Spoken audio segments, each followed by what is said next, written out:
प्रधान नगर इलाके में शालू अपने बेटे ऋषि, बहू सिया और बेटी टीना के साथ रहती थी। सिया जब से शादी करके आई थी तब से उसकी जिंदगी जैसे एक बड़ा स्ट्रेस बॉल बन गई थी। नाना ऋषि तो बहुत प्यार करता था उससे, पर यहाँ हर वक्त महायुद्ध चलता रहता था। कैसे? चलिए देखते हैं। शालू अपने घर के लिविंग रूम में बैठी थी और उसके चेहरे पर चिंता की लकीरें थी।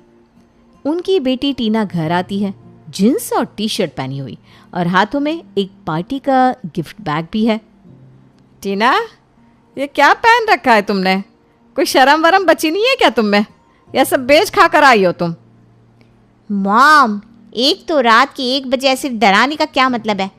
मैं जैसी गई थी वैसे ही तो आ भी गई ना। ये रात रात भर जगे रहने का क्या सेंस है बताओ तो। और दूसरी बात, मुझे कोई इंटरेस्ट नहीं है ये फालतू की कन्वर्सेशन में। I am going, okay? इतना कहकर टीना अपने रूम में चली जाती है। पीछे से शालू और सिया बात करते हैं। ये टीना को समझाना मुश्किल नहीं, नामुमकिन है। ये लड़की कभी नहीं समझेगी कि मैं इसे क्या बताने की कोशिश कर रही हूँ। अरे इसे तो लगता है कि मैं इसकी दुश्मन हूँ। ये सिलीगुड़ी है, कोई बम्बई नहीं है जहाँ ये सब नॉर्मल है। लोग देखते हैं, 4 बातें करते हैं, अरे अजीब नज़रों से देखते हैं, पर इसे तो कुछ भी कह दो तो इस पर चांदी चढ़ जाती है। और तुमने देखा कैसे ये जोर जोर से चीखती है, चिल्ला चिल्ला कर बात करती है। यह है क्या कोई अच्छे घर के बच्चों के लक्षण कि बड़ों पर चिल्ला कर बात करी जाए? माँ जी आप सही कह रही हैं, दीदी को चिल्लाना नहीं चाहिए था, ये मैं भी मानती हूँ, पर आप भी ना पीछे नहीं हटती हैं। वैसे अभी ना बहुत देर हो गई है, इसके बारे में हम कल बात करेंगे। Good night. ये कहकर सब अपने अपने रूम में चले जाते हैं। अगली सुबह चाय पीते समय, सिया कल रात को तुम्हारा प्रवचन अधूरा रह गया था ना, तो आज सुना दो अभी। यह आपकी प्रॉब्लम है माँ जी, आप कभी नहीं सुनती और जब सुनाने पर आती हैं तो ऐसा सुनाती हैं कि सामने वाले के दिल को चीरती हुई निकलती है। हाँ, अब तो भी सुना दे मुझे। शादी से पहले माँ बाप की सुनो, शादी के बाद सास की, फिर पति की, फिर बच्चों की, और अब तो बहू की भी। वाह रे भगवान वाह, बहुत इंसाफ दिलाया है तूने। अरे माँ जी आप प्लीज़ शांत हो जाइए, 2 मिनट। नहीं सिया, ये मेलोड्रामा चलने दो इनका यही नेचर है। वैसे तो आते जाते सब पर बरसेंगी, पर जब भी इन पर बात होती है तो ये ऐसे ही अवॉइड करती हैं। इतने में टीना भी बाहर आती है। और नहीं तो क्या, इनका तो ये पूरे दिन का काम है, बस उठो, डांटो, रो लो, खा पी लो और सो जाओ। कुछ काम धाम तो है नहीं। और हाँ करम जली, तू भी आके बोल ले, तेरी ही कसर रह गई थी। बहू तू एक काम कर, एक बच्चा कर ले और उसे जल्दी ही बोलना सिखा देना, फिर वो भी तुतलाते हुए मुझे कसूरवार ठहराना सीख जाएगा, है ना? और भी कोई बच गया हो तो आओ, मुझे सुनाओ, आ जाओ। बस करो माँ, मुझे तो यहाँ मन ही नहीं करता रहने का। जा आप देखो, चिक चिक किट किट करती रहती हो यहाँ पर, तंग आ गई हूँ मैं। टिया प्लीज, अब तुम भी शुरू मत हो जाओ। हम यहाँ सिचुएशन संभालने की कोशिश कर रहे हैं और तुम और आग में घी डालने का काम कर रही हो। अरे इसकी तो आदत है, ये अलग में घी नहीं डालती है बहू, ये तो घासलेट का कनस्टर लेकर स्वाहा करती है। Very funny, and please mind your own business. आप और आपकी छोटी सोच के साथ मैं और कॉम्प्रोमाइज नहीं कर सकती।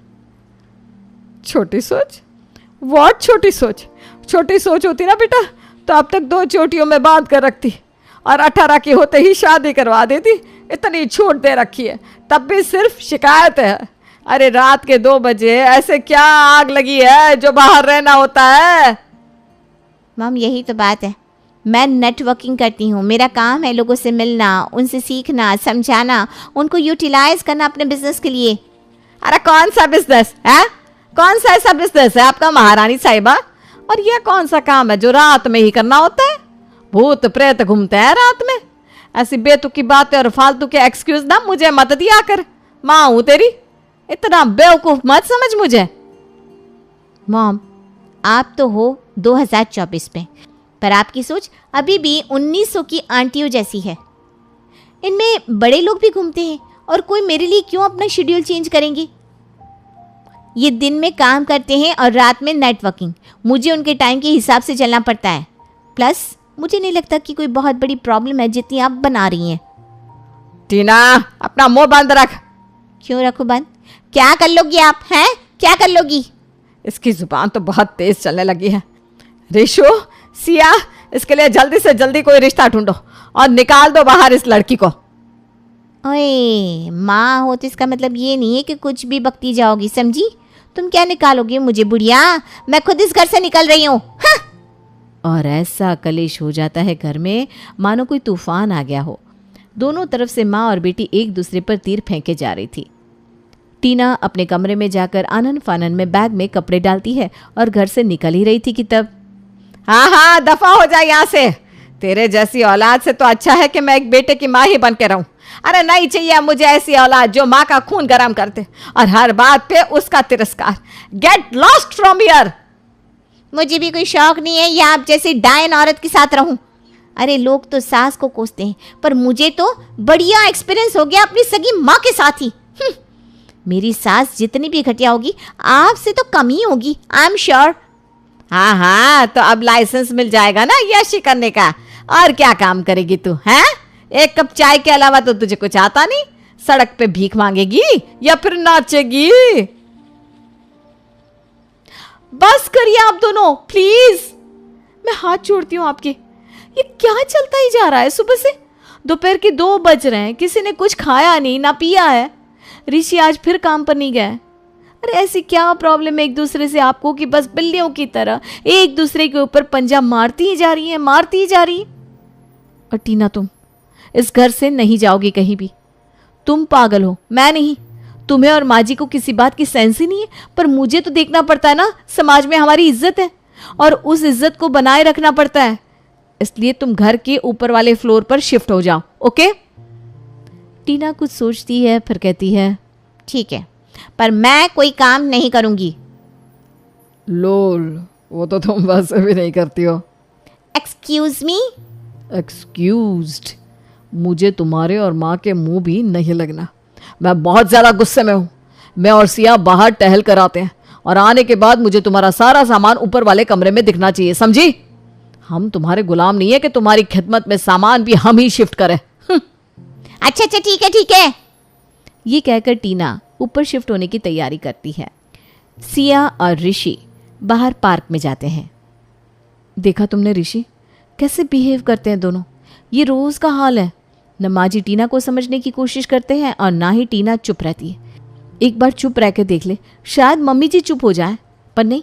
वो कहती है माँ के साथ कुछ भी करो, वो तो साक्षात नीम का पेड़ है।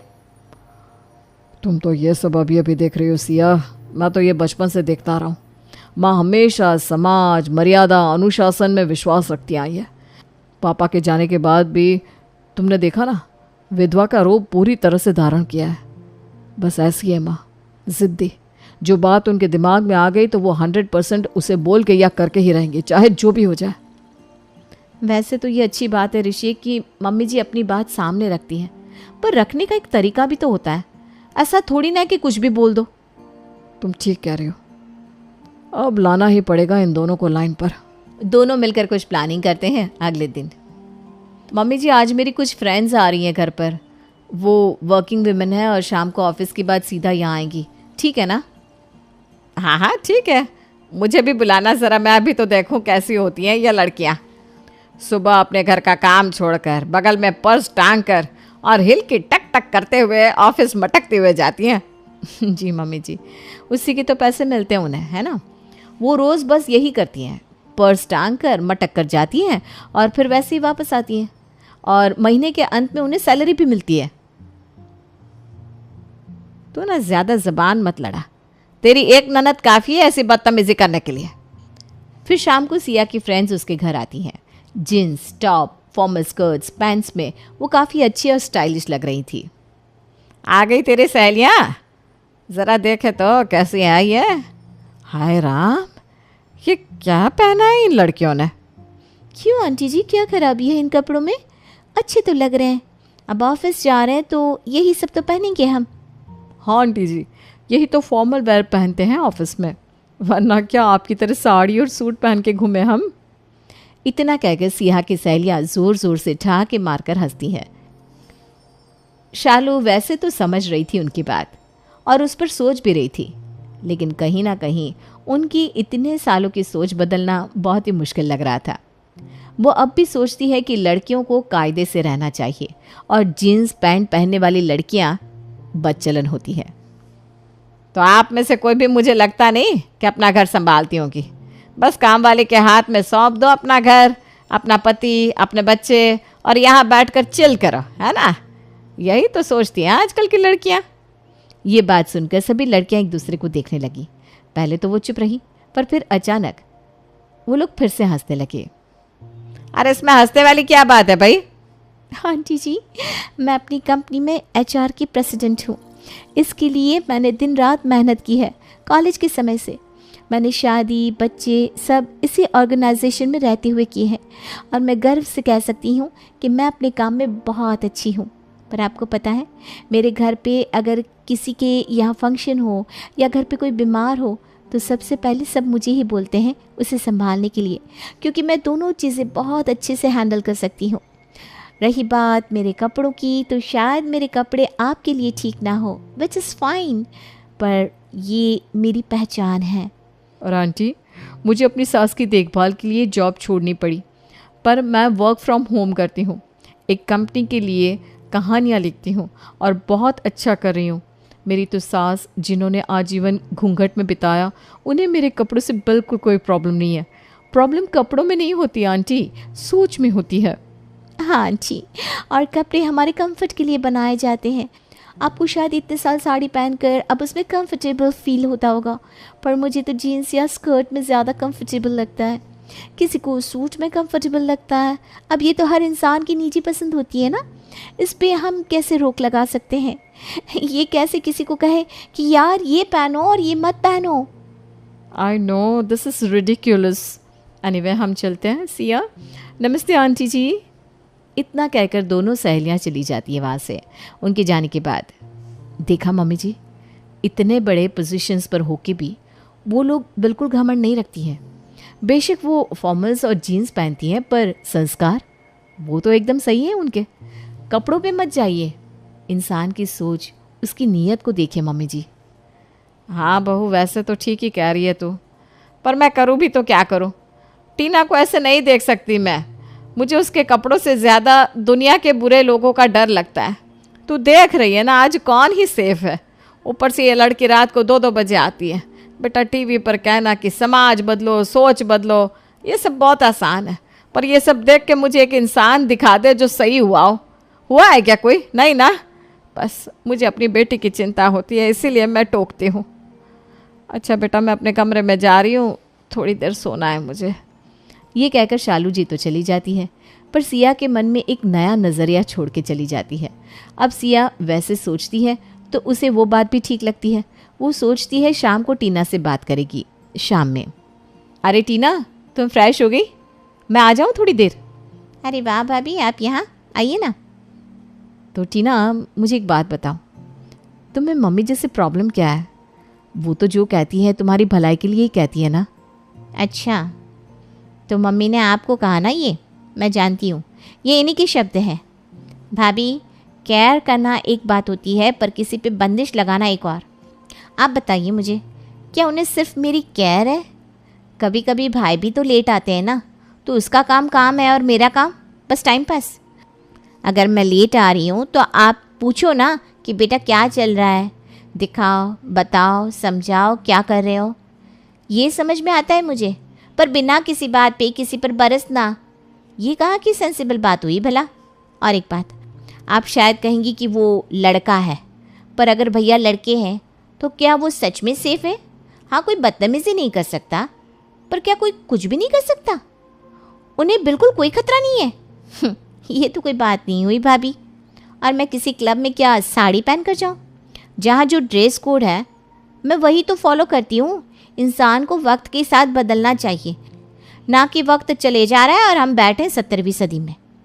और अगर कोई बात समझानी होती है ना, तो प्यार से भी समझाई जा सकती है। ये लाउड स्पीकर जितनी तेज़ आवाज़ करोगे तो लोग सही को भी नहीं एक्सेप्ट करेंगे। 1000 बार कहा है माँ से कि थोड़ा आराम से बात करो, लेकिन नहीं, उन्हें लगता है कि बुलंद आवाज़ से ही पता चलेगा कि घर का मुखिया कौन है। इसलिए भाभी मुझे वहाँ नीचे रहना ही नहीं था, मैं यहाँ ऊपर ही ठीक हूँ। पर टीना, रिश्ते ऐसे तोड़े नहीं जाते हैं और ऐसे ऊंची आवाज़ में बात नहीं की जाती। वो बड़ी है तुमसे और बाकी सब सपने होते हैं। और अपने अपने होते हैं, यही ना। बड़ी अच्छी फिल्म थी वो, पर देखा ना उसमें धर्मेंद्र कैसे सनी और बॉबी के साथ बात करता है प्यार से। तो बस प्यार दो, प्यार लो। ये कहकर टीना अपने बेड पर लेटकर मोबाइल चला रही होती है और अपनी दुनिया में खो जाती है। उधर सिया ऋषि से फिर बातें करती है और एक और प्लान बनाते हैं दोनों। अगली सुबह, मम्मी जी मैं आज अपने फ्रेंड्स के साथ बाहर जा रही हूँ, आप बाकी सब देख लेना, ओके बाय। ये कहकर सिया जींस और एक क्रॉप टॉप पहनकर बाहर निकलने लगती है कि शालू कहती है, अरे ये क्या पहन रखा है बहू? बस करिए मम्मी जी, आप इतनी रोक टोक लगाना बंद करिए ना, मैं बड़ी हो गई हूँ और ये सब बर्दाश्त नहीं करूँगी। हाँ माँ, क्या हर समय पीछे पड़ी रहती हो सबके, कोई और काम नहीं है क्या आपको? तभी टीना वहाँ आती है। ऋषि और भाभी, ये क्या तरीका है मम्मी से बात करने का? वो बड़ी है ना आपसे और आपकी भलाई के लिए तो कह रही है। हो गया कि और बकवास बाकी है तुम्हारा? हैं? तुम कल की पैदा हुई लड़की मुझे सिखाएगी? हाँ बहू, अपनी जुबान पर लगाम लगा। मेरी बेटी के लिए खबरदार जो गलत शब्द निकाले तो। निकालूंगी, मैं तो गालियां भी निकालूंगी, कर लो जो करना है। और वैसे कुछ कहने की जरूरत ही क्या है? क्यों टोकती रहती हैं आप, बताइए? इस बार टीना कहती है, मैं जानती हूँ ये बहुत कुछ कह जाती हैं, पर वो हमारी भलाई के लिए कहती हैं। पापा के जाने के बाद समाज के लोग इन्हें बुरी नज़र से देखते थे, जिसके लिए इन्होंने हमेशा अपने आप के साथ मुझे भी प्रोटेक्ट करके रखा। और मैं जानती हूँ मैं ऊंची आवाज़ में बात करती हूँ, पर मेरे दिल में मम्मी के लिए सिर्फ प्यार है। मम्मी, मैं बिजनेस भी इसीलिए कर रही हूँ ताकि आगे जाके आपको कभी एक एक पाई के लिए तरसना ना पड़े। मुझसे जो कुछ बन पड़ेगा मैं करूँगी मम्मी। हाँ बेटा, मैंने समाज की बेकार बातें तुझ पर थोप दी। जा मेरी बच्ची, फतेह हासिल कर, हम तेरे साथ हैं। बस यही था, हो गया मिलाप। हाँ और क्या, चलो जाओ तुम दोनों। आज तो शाम को मैं टीना के साथ क्लब जाऊंगी, और वो भी स्कर्ट पहनकर। हैं? बाप रे, नहीं मम्मी आप रहने दो प्लीज। अरे क्यों? चुप कर तू, मैं आऊंगी समझी? और तू और दोनों के बीच में 2 मिनट की शांति फिर तूफान बन जाती है और सिया और ऋषि वहां से खिसक लेने में ही